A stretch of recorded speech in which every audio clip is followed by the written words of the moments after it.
تبارك الذي نزل الفرقان على عبده ليكون للعالمين نذيرا. الحمد لله رب العالمين والصلاة والسلام على رسوله الكريم اما بعد فاعوذ باللہ من الشیطان الرجیم بسم اللہ الرحمن الرحیم. ہم قرآن مجید کے 22ویں پارے پر پہنچے ہیں اور یہ 5ویں منزل چل رہی ہے. قرآن مجید کو 7 منزلوں میں تقسیم کیا گیا تھا جنہیں 7 احزاب بھی کہتے ہیں، اور یہ دور صحابہ سے چل رہا ہے کہ اکثر صحابہ تہجد کی نماز میں، رات کے قیام میں 1 منزل روزانہ پڑھ کر 1 ہفتے میں قرآن مجید ختم کیا کرتے تھے. قرآن مجید کی ایک اور ترتیب جسے مولانا اصلاحی صاحب رحمہ اللہ نے ہائی لائٹ کیا ہے وہ مکی اور مدنی صورتوں کا ملاپ ہے، اور اس کے بھی انہوں نے 7 جوڑے 7 سیٹ ترتیب دیے ہیں. پہلے جوڑے میں اگر آپ کو یاد ہو تو 1 مکی صورت اور 4 طویل ترین مدنی صورتیں تھیں. پھر اگلے گروپ میں 2 مکی صورتیں تھیں، سورۃ انعام اور سورۃ الاعراف، اور 2 ہی مدنی صورتیں تھیں، سورۃ انفال اور سورۃ توبہ. پھر سورہ یونس سے طویل ترین مکی صورتوں کا سلسلہ شروع ہوا جو 18ویں پارے میں سورہ مومنون پر آ کے ختم ہوا، اور اس کے بعد 1 مدنی صورت آئی سورۃ نور. سورۃ فرقان سے یہ سلسلہ شروع ہوا اور پھر یہ سلسلہ جو ہے یہ ختم ہوا جا کر سورۃ سجدہ پر کل ہم نے ختم کیا، اور اس کے بعد پھر یہ 1 مدنی صورت آئی سورۃ الاحزاب. اس کے بعد اب پھر مکی صورتوں کا یہ سلسلہ شروع ہو رہا ہے، اور یہ سورۃ سبا سے شروع ہوگا. سورۃ سبا کے بعد سورہ فاطر آئے گی، سورہ فاطر کے بعد سورۃ یاسین آئے گی، پھر سورۃ صافات، پھر سورۃ صاد. یہ بھی ایک بڑا خوبصورت قرآن مجید کا گلدستہ ہے صورتوں کا. ان میں ایمان باللہ یعنی اللہ تعالیٰ کی صفات کا بیان بہت زوردار انداز میں آپ کے سامنے آئے گا، اور ساتھ ساتھ ایمان برسالت کہ نبی کو ماننا، نبی کو پہچاننا، یہ آپ کو خاص طور پر یہ کمبینیشن جو ہے یہ نظر آئے گا سورہ یاسین کے اندر جا کر. سورہ یاسین کے بعد 2 صورتیں آتی ہیں، سورۃ صافات اور سورۃ صاد. یہ دونوں جو ہیں یہ انبیاء کرام کے مناقب پر مشتمل ہیں. سورۃ صاد میں ان کے صرف مثبت مناقب بیان ہوئے ہیں، ان کی عظمتیں، ان کی شانیں، ان کی صفات. لیکن سورہ صاد میں انہی کا ایک دوسرا پہلو ہے کہ کیونکہ وہ انسان تھے، اور انسان سے خطا ہو جانا، انسان سے کوئی تھوڑی سی اونچ نیچ ہو جانا اللہ تعالیٰ کی اطاعت میں، اس کا امکان موجود ہے. لیکن اللہ تعالیٰ کے نیک بندوں کی تعریف کیا ہے کہ اگر ان سے تھوڑی سی سہو ہو جائے، خطا ہو جائے، اور جو ہی وہ ریئلائز کرتے ہیں تو فوراً اللہ تعالیٰ کے سامنے سجدے میں گر جاتے ہیں. یہ جو ہے سورہ صاد میں آئے گا. سورہ صاد کے بعد پھر ایک سلسلہ شروع ہوگا توحید کے ایک خاص مقام کا، یعنی جسے محترم ڈاکٹر اسرار احمد صاحب ہمارے اس ادارے کے بانی سرپرست، آپ سب جانتے ہیں انہیں، وہ اسے توحید کہتے تھے عبادت کے اندر، کہ اللہ تعالیٰ کی عبادت کے اندر جو مختلف پہلو ہیں، انفرادی سطح پر عبادت کا تقاضا کیا ہے، پھر اجتماعی سطح پر عبادت کا تقاضا کیا ہے. یعنی انفرادی سطح پر عبادت کا حاصل کیا ہے، بس خالص اللہ تعالیٰ کی بندگی کی جائے. اور آپ کو معلوم ہے کہ کسی چیز پر خالص کا لیبل صرف اسی وقت لگ سکتا ہے جب وہ 100% خالص ہو. اگر اس میں 0.1% بھی امپیورٹی آ جائے تو اس پر پھر خالص کا لیبل نہیں لگ سکتا. کہ اپنے دین کو اللہ تعالیٰ ہی کے لیے خالص کرتے ہوئے اس کی بندگی کرو، اور اس پر نچوڑ پھر آئے گا آگے جا کر کہ اللہ تعالیٰ ہی کو پکارو. جس کے ہم بندے ہیں، جس کو اپنا رب سمجھتے ہیں، اسی کو ہم پکاریں. یہ پھر سورہ مومن کے اندر یہ آیت آئے گی، اور سورہ مومن میں اضافی طور پر وہ جو پرانا مضمور چل رہا ہے حضرت موسیٰ علیہ السلام کا قصہ، یعنی حضرت موسیٰ علیہ السلام کے قصے کا ایک پہلو تو ہم پڑھ کے آئے ہیں سورہ اعراف میں کہ فرعون کے درباریوں نے متوجہ کیا فرعون کو کہ آپ نے کیوں کھلی چھوٹ دے رکھی ہے فرعون کو اور اس کے ساتھیوں کو کہ وہ زمین میں فساد پھیلائیں ان کے نقطہ نگاہ سے. تو فرعون نے کہا مسئلہ کوئی نہیں، ہم ان کے بیٹوں کو ذبح کریں گے، قتل کریں گے اور ان کی بیٹیوں کو زندہ چھوڑیں گے، تو خود ہی ہوا نکل جائے گی اس ساری تحریک میں سے. لیکن ایک وقت آیا جب فرعون نے بھی محسوس کیا کہ معاملہ حد سے بڑھ گیا ہے. پھر اس نے مشورہ کیا، یعنی کانفیڈنس میں لینے کی کوشش کی اپنے درباریوں کو، ضرونی اقتل موسیٰ، مجھے اجازت دو کہ میں موسیٰ کو قتل کر دوں.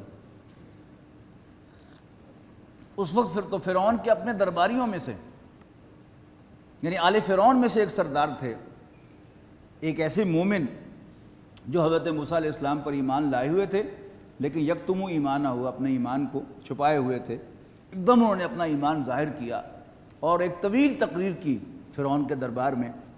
اتقتلون رجلا ان یقول ربی اللہ، کیا تم ایک شخص کو صرف اس لیے قتل کرنا چاہتے ہو کہ وہ کہتا ہے کہ میرا رب اللہ ہے.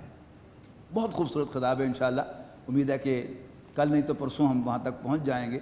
تو بڑا ہی بلیغ خطاب، قرآن مجید میں کسی بھی شخص کی اتنی لمبی تقریر نقل نہیں کی گئی جتنی مومن آل فرعون کی. اس کے بعد پھر آیا کہ اللہ تعالیٰ کی عبادت کا تقاضا دوسرے لوگوں کے اعتبار سے کیا ہے. اس کا خلاصہ نکالا گیا کہ وَمَنْ أَحْسَنُ قَوْلًا مِّمَّنْ دَعَا إِلَى اللَّهِ وَعَمِلَ صَالِحًا وَقَالَ إِنَّنِي مِنَ الْمُسْلِمِينَ، کہ اس سے بڑھ کر اچھی بات کس کی ہے جو اللہ کی طرف بلائے، خود بھی اچھے عمل کرے اور کہے کہ میں مسلمانوں میں سے ہوں. اس کے بعد پھر سورہ شورا آئے گی کہ جس میں اجتماعیت کا سب سے اونچا تقاضا، جس کے لیے اللہ تعالیٰ نے نبی اکرم صلی اللہ علیہ وسلم کو مبعوث فرمایا، اقامت دین، اللہ کے دین کو قائم کرنا، اللہ کے دین کو غالب کرنا.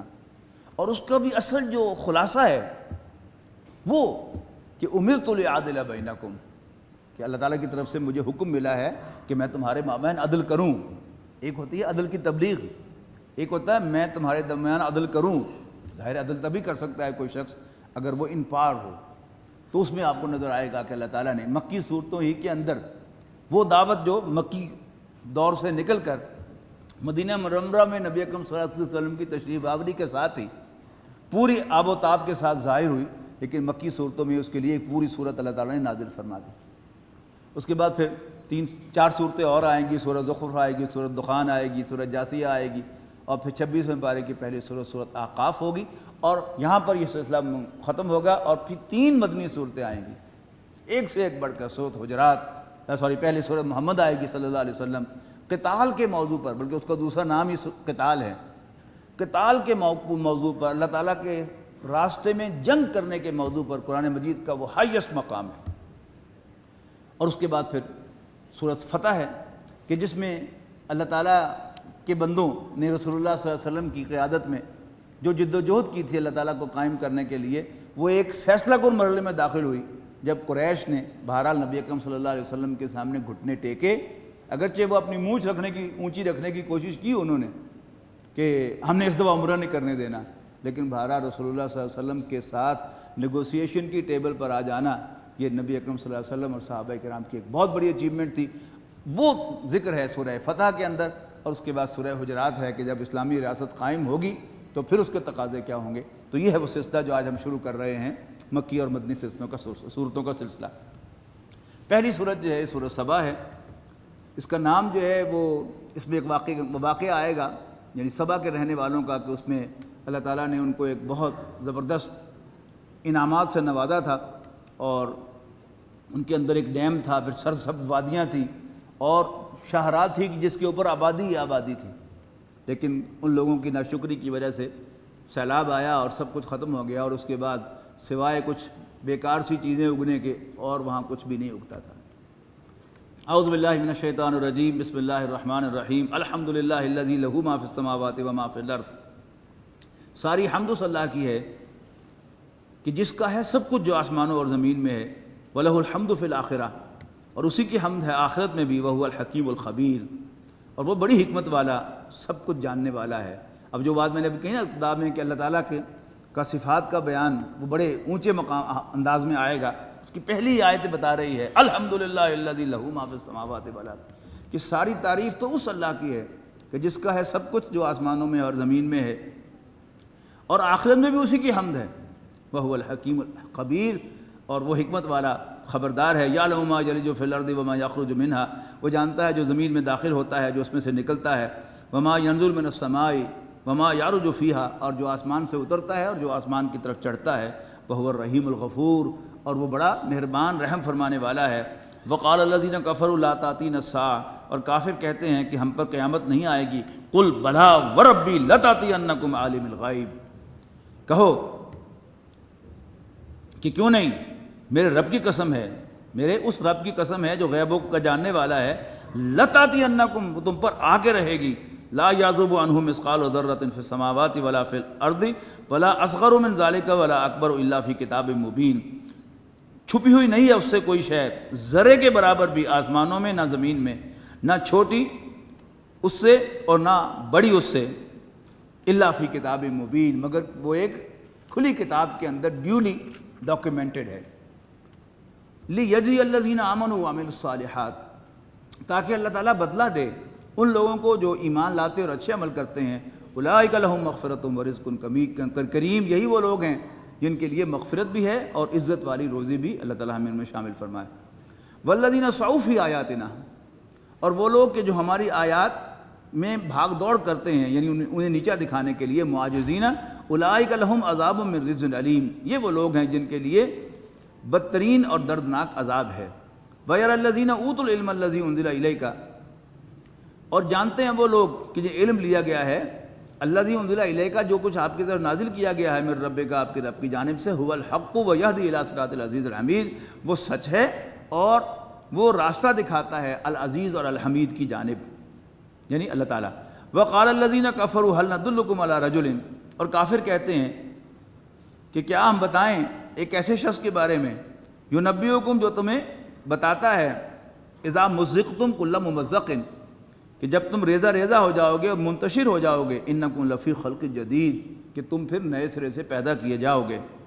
افطرا علی اللہ کذبا ام بہ جنۃ، یہ اللہ تعالیٰ پر جھوٹ باندھ رہا ہے یا وہ دیوانہ ہو گیا ہے معاذ اللہ۔ بل الذین لا یؤمنون بالآخرۃ، حقیقت یہ ہے کہ وہ لوگ جو آخرت پر ایمان رکھتے ہیں، لا یؤمنون بالآخرۃ، آخرت پر ایمان نہیں رکھتے، فی العذاب والضلال البعید، وہ عذاب میں مبتلا ہیں اور گمراہی میں بہت دور نکل چکے ہیں۔ افلم یروا الی ما بین ایدیہم وما خلفہم، کیا انہوں نے کبھی نظر نہیں ڈالی ان چیزوں پر جو ان کے آگے اور ان کے پیچھے ہیں، من السماء والارض، آسمان اور زمین میں، ان نشاء نخسف بہم الارض، اگر ہم چاہیں تو ان کو زمین میں دھنسا دیں، او نسقط علیہم کسفا من السماء، یا ہم آسمان سے ان پر کوئی ٹکڑا گرا دیں، ان فی ذلک لآیہ، بے شک یقیناً اس میں تو ایک نشانی ہے، لکل عبد منیب، ہر رجوع کرنے والے بندے کے لیے۔ وَلَقَدْ آتَيْنَا دَاوُودَ مِنَّا فَضْلًا، اور ہم نے داود کو اپنی جانب سے فضل سے نوازا۔ یا جبال اوبی مَعَهُ وَالطَّيْرُ، اور حکم دیا ہم نے پہاڑوں کو، اے پہاڑوں تسبیح و مناجات کیا کرو اس کے ساتھ، وَالطَّيْرَ، اور پرندوں کو بھی یہی حکم دیا، وَلَنَّا لَهُ الْحَدِيدَ۔ اور آپ کو معلوم ہے کہ ہم جو 4 الہامی کتابیں باقاعدہ اتری ہیں، ان میں سے ایک کتاب زبور ہے جو حضرت داود علیہ السلام پر نازل ہوئی، اور یہ حمد کے ترانوں پر مشتمل ہے، یعنی بائبل کے نیو ٹیسٹمنٹ میں جو سامز آف ڈیوڈ ہیں وہ زبور ہے، تو اگر آپ اس کو پڑھ کے دیکھیں یہ سب کے سب حمد کے ترانے ہیں۔ تو حضرت داود علیہ السلام کو اللہ تعالیٰ نے بہت مترنم آواز عطا فرمائی تھی، لہذا وہ جب ترنم کے ساتھ زبور شریف پڑھتے تھے تو پہاڑ بھی ان کے ساتھ وجد میں آتے تھے اور پرندے بھی ان کے ساتھ گاتے تھے۔ وَأَلَنَّا لَهُ الْحَدِيدَ، ہر ہم نے ان کے لیے لوہے کو نرم کیا تھا، نِعْمَ السَّابِغَاتِ وَقَدِّرْ فِي السَّرْدِ، اور ہم نے ان کو ہدایت کی تھی کہ زریں تیار کرو اور ٹھیک اندازے پر رکھو ان کے حلقے، وَعْمَلُوا صَالِحًا، اور نیک اعمال کرو، انی بما تعملون بصیر، بے شک جو کچھ بھی تم کرتے ہو میں اسے دیکھ رہا ہوں۔ یہ کیا شان ہوگی اس عمل کی کہ جب کوئی اللہ کا بندہ کوئی کام کر رہا ہو تو اللہ تعالیٰ نے ری شور کیا ہوا کہ میں دیکھ رہا ہوں، ٹھیک ہے، میری نگرانی میں کرو، میرے سپرویژن میں کرو۔ تو یہ ہے ان بڑی ہستیوں کے اعزازات کہ جن کا ہم سوچ بھی نہیں سکتے۔ یعنی ہمارا کوئی بڑا، ہمارا استاد جو میں نے پہلے بھی مثال دی تھی، ڈاکٹر حضرات کے لیے خاص طور پر کہ جب کسی ہاؤس سرجن کو آپریشن کرتے ہوئے ڈر لگ رہا ہوتا ہے، اس کا پروفیسر اس کو تھپکی دے دے میں دیکھ رہا ہوں کوئی نہیں میں سنبھال لوں گا، تو اس کی ہمت ہو جاتی ہے اور ایک دم وہ نائف چلا دیتا ہے اور چیرا دے دیتا ہے ایک انسانی جسم پر جس کا ویسے وہ تصور بھی نہیں کر سکتا۔ تو جب اللہ تعالیٰ کی طرف سے ہو کہ میں دیکھ رہا ہوں، کیا اس وقت جذبات ہوتے ہوں گے ان کے، اور کیا کیفیت ہوتی ہوگی، اور کتنی اس کے اندر ایک طاقت پیدا ہوتی ہوگی اور ڈائریکشن ہوگی کہ میں اللہ تعالیٰ کے سپرویژن میں کر رہا ہوں، آئی ایم آل رائٹ، میں ٹھیک رخ پر ہوں۔ والی سلیمان الریحا، اور ہم نے تابع کیا تھا سلیمان کے لیے ہوا کو، غدوہا شہر و رواحها شہر، اس کا چلنا صبح کو تھا 1 مہینے کی مسافت کا، اور شام کے وقت بھی چلنا تھا 1 مہینے کی مسافت تک۔ وَأَصَلْنَا لَهُ عَيْنَ الْقِطْرِ، اور ہم نے بہا دیا تھا ان کے لیے تانبے کا چشمہ۔ وَمِنَ الْجِنِّ مَن يَعْمَلُ بَيْنَ يَدَيْهِ بِإِذْنِ رَبِّهِ، اور جنات جو ان کے سامنے عمل کرتے تھے اپنے رب کے حکم سے۔ وَمَن يَزِغْ مِنْهُمْ عَنْ أَمْرِنَا، اور جو کوئی سرتابی کرتا تھا ان میں سے ہمارے حکم سے، نُذِقْهُ مِنْ عَذَابِ السَّعِيرِ، تو ہم چکھاتے تھے اسے آگ کے عذاب کا مزہ۔ پھر نوٹ کیجئے کہ جنات کو بھی آگ کے عذاب کا مزہ چکھایا جائے گا۔ وہ جو ایک فرضی بات انٹلیکچوئل سو کالڈ نے مشہور کی ہوئی ہے کہ جنات چونکہ آگ سے بنے ہیں لہذا وہ جنت میں جائیں گے، اس لیے کہ آگ میں تو ان کو مزہ آئے گا۔ کوئی ثبوت اس کا نہ قرآن مجید میں ہے بلکہ قرآن مجید میں اس کی نفی ہے۔ یعملون لہ ما یشاء من محاریب و تماثیل و جفان کالجباب، یہ بناتے تھے یعنی حضرت سلیمان کے لیے جو وہ چاہتے تھے، یعنی عالیشان عمارتیں، تصاویر اور لگن حوض کی مانند یعنی بڑے بڑے ٹب، وقدور راسیات، اور بھاری دیگیں چولہوں پر جمی ہوئی۔ اعملوا آل داؤد شکرا، تو اے آل داؤد شکر ادا کرو۔ وقلیل من عبادی الشکور، لیکن میرے بندوں میں سے شکر کرنے والے کم ہی ہوا کرتے ہیں۔ فلما قضینا علیہ الموت، اور جب ہم نے نافذ کر دی سلیمان پر موت، یعنی موت کا فیصلہ ہو گیا، ہوا کیا کہ حضرت سلیمان علیہ السلام ہیکل سلیمانی کی تعمیر کے لیے اپنے عصا پر ٹیک لگائے ہوئے کھڑے معائنہ کر رہے تھے، اور جنات جو ہیں وہ تعمیر کر رہے تھے۔ وہیں پر حضرت سلیمان علیہ السلام کا انتقال ہو گیا، اور لیکن کسی کو پتہ ہی نہیں چلا، کسی جن کو، کہ حضرت سلیمان علیہ السلام تو اس دنیا سے جا چکے ہیں۔ ہوا کیا کہ اللہ تعالیٰ نے ایک دیمک کو بھیجا، یہ جو لکڑی کو چاٹتی ہے، دیمک کو بھیجا، اس نے آہستہ آہستہ آہستہ ان کا عصا چاٹنا شروع کر دیا، اور جب وہ کرمبل ہو گیا تو ایک دم سے دھڑام سے وہ نیچے گر گئے۔ تو جنات کو پتہ لگا، تو ہمیں تو پتہ ہی نہیں چلا۔ اس کا بھی یہ مطلب بڑا واضح ہو گیا کہ جنات بھی عالم الغیب نہیں ہیں، فرشتے بھی عالم الغیب نہیں ہیں۔ یعنی اگر فرشتے ہر بات کے جاننے والے ہوتے تو اللہ تعالیٰ نے حضرت آدم کو جو نام سکھائے تھے وہ بھی انہیں معلوم ہوتے۔ تو فرشتے ہوں یا انسان ہو یا جنات ہو، ان کو صرف اتنا ہی علم ہے جتنا ان کے رب نے انہیں دیا ہے۔ سب کچھ جاننے والا عالم مطلق وہ صرف اللہ تعالیٰ ہے۔ فلما قضینا علیہ الموت ما دلہم علی موتہ الا دابۃ الارض تاکل من سأتہ، تو نہ پتہ چلا ان کی موت کا مگر دیمک نے، نہ پتہ چلایا اس کی موت کا مگر دیمک نے، تاکل من سأتہ، جو ان کا عصا کھا رہی تھی۔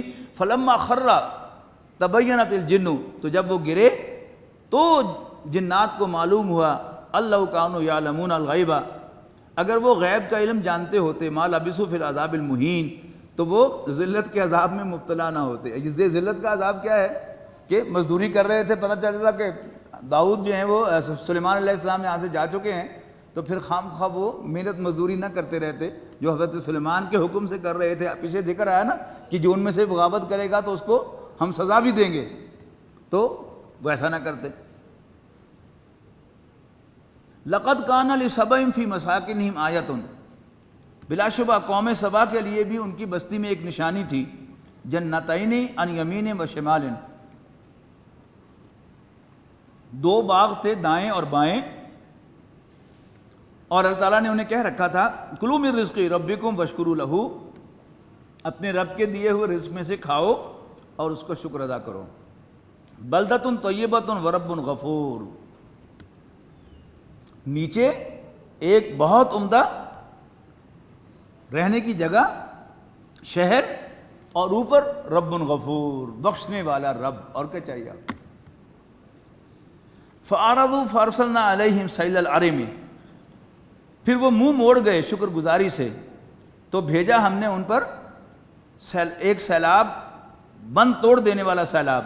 وَبَدَّلْنَاهُمْ بِجَنَّتَيْهِمْ جَنَّتَيْنِ ذَوَاتَيْ أُكُلٍ خَمْطٍ وَأَصْلٍ وَشَيْءٍ مِّن سِدْرٍ قَلِيلٍ، اور بدل دیا ہم نے ان دو باغوں کو دوسرے دو باغوں سے جن میں پھل تھے کڑوے کسیلے اور کچھ جھاڑ جگاڑ تھیں اور چند بیری کی جھاڑیاں تھیں۔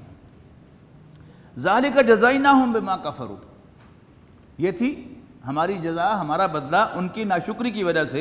وَهَلْ نُجَازِي إِلَّا الْكَفُورَ، اور ہم بدلہ نہیں دیتے ایسا مگر ناشکروں کو۔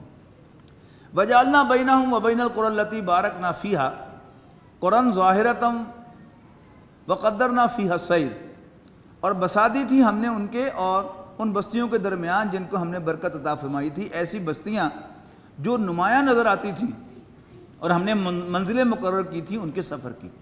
یعنی ایک طویل سلسلہ تھا اور اس کے گرد گرد آبادی تھی کہ جہاں آبادی ہوتی ہے تو اس آبادی میں کوئی ظاہر ہے اس طرح روشنیاں تو نہیں ہوں گی وہاں پر، تو ہر بستی میں 2-3 بلب بھی دیے بھی روشن نظر آ جائیں تو اس سے پھر انسان جو ہے بڑے اطمینان کے ساتھ چلتا ہے اور اس کو پتہ چلتا جاتا ہے کہ یہ راستہ ہے جس پہ آگے جانا ہے۔ دن رات وہ سڑک چلتی ہے، وہ شاہراہ چلتی ہے، لیکن ان کی مت ماری گئی۔ جب انسان ناشکرا ہوتا ہے نا اس کی مت ماری جاتی ہے، تو انہوں نے ناشکری کی، کہا کہ یار یہ کیا ہے، کوئی فن ہونا چاہیے، ذرا اندھیرے میں چلنے کا مزہ آئے، تو اللہ تعالیٰ اس پر ناراض ہوا، تو پھر یہ سزا جو ہے ان پر آئی۔ سیروا فیہا لیالیہ و ایاما آمنین، کہا تھا اللہ تعالیٰ نے ان کو پھرو ان میں رات اور دن بے خوف و خطر۔ فقالوا ربنا باعد بین اسفارنا، تو ہماری مسافتوں کے درمیان فاصلہ ڈال دے۔ وظلموا انفسہم، اور انہوں نے اپنے اوپر ظلم ڈھایا۔ فجعلناہم احادیث، اور ہم نے ان کو کہانیاں بنا دیا۔ اب ان کا ذکر ہوتا ہے لیکن ان کا وجود نہیں ہے۔ ومزقناہم کل ممزق، اور ہم نے ان سب کو تتر بتر کر دیا، ریزہ ریزہ کر کے۔ ان فی ذلک لآیات لکل صبار شکور، یقیناً اس میں بڑی نشانیاں ہیں جھیلنے والوں کے لیے اور صبر شکر ادا کرنے والوں کے لیے۔ وَلَقَدْ صَدَّقَ عَلَيْهِمْ إِبْلِيسُ ظَنَّهُ، بلا شبہ سچ ثابت کر دیا ان پر ابلیس نے اپنا گمان۔ فَاتَّبَعُوهُ، تو انہوں نے اس کی پیروی کی۔ إِلَّا فَرِيقًا مِنَ الْمُؤْمِنِينَ، سوائے ایمان والوں کے ایک چھوٹے سے گروہ کے۔ وَمَا كَانَ لَهُ عَلَيْهِمْ مِنْ سُلْطَانٍ، اور نہیں حاصل تھا اسے ان پر کوئی اختیار۔ إِلَّا لِنَعْلَمَ مَنْ يُؤْمِنُ بِالْآخِرَةِ، مگر جو کچھ ہوا اس لیے ہوا تاکہ ہم دیکھیں کہ کون ہے جو آخرت پر ایمان رکھتا ہے۔ ممن ہوا فی شک، اس کے مقابلے میں کہ جو شکوک و شبہات میں مبتلا ہے۔ وَرَبُّكَ عَلَىٰ كُلِّ شَيْءٍ حَفِيظٌ، اور تیرا رب ہر چیز پر نگران ہے۔ قُلِ ادْعُوا الَّذِينَ زَعَمْتُم مِّن دُونِ اللَّهِ، کہو اے مشرکو بلاؤ ان کو جن کے بارے میں تمہیں زوم تھا، من دون اللہ، اللہ کے مقابلے میں۔ لا یملکون مثقال ذرۃ، وہ اختیار نہیں رکھتے ایک ذرے کا بھی، فی السماوات ولا فی الارض، آسمانوں میں یا زمین میں۔ وما لہم فیہا من شرک، اور ان کے لیے زمین و آسمان کی ملکیت میں بھی کوئی شراکت نہیں اللہ تعالیٰ کے ساتھ۔ وما لہ منہم من ظہیر، اور نہ ہی ان شریکوں میں سے کوئی اللہ تعالیٰ کا مددگار ہے۔ ولا تنفع الشفاعۃ عندہ الا لمن اذن لہ، اور نہیں نفع پہنچائے گی شفاعت اللہ تعالیٰ کے حضور مگر اس کی جس کو اللہ تعالیٰ نے اجازت عطا فرمائی ہو کہ تم سفارش کرو۔ حتیٰ اذا فزع عن قلوبہم، یہ حتیٰ کہ جب دور ہوگی دہشت ان کے دلوں سے۔ قالوا ماذا قال ربکم، تو ایک دوسرے سے پوچھیں گے تمہارے رب نے کیا ارشاد فرمایا ہے۔ قالوا الحق، تو بتائیں گے ایک دوسرے کو سچ کہا ہے۔ وَهُوَ الْعَلِيُّ الْكَبِيرُ، اور وہ بہت بلند و برتر اور بہت بڑا ہے۔ الذين آمنوا وتطمئن قلوبهم بذكر الله